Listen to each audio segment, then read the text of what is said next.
السلام علیکم۔ مزید اچھی ویڈیوز دیکھنے کے لیے ہمارے چینل کو ضرور سبسکرائب کر دیں، شکریہ۔ چائے پینے والے ذرا محتاط ہو جائیں۔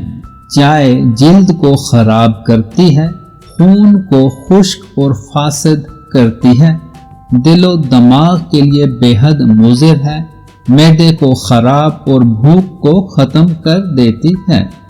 زیادہ استعمال کرنے سے بینائی کمزور ہو جاتی ہے، بچوں اور عورتوں کو بہت نقصان پہنچاتی ہے، خونی بواسیر کے مریضوں کے لیے بے حد نقصان دہ ہے، نوجوانوں میں مختلف پوشیدہ امراض پیدا کرتی ہے، دوران خون تیز کر کے وقتی طور پر تھکان کو رفع کر دیتی ہے۔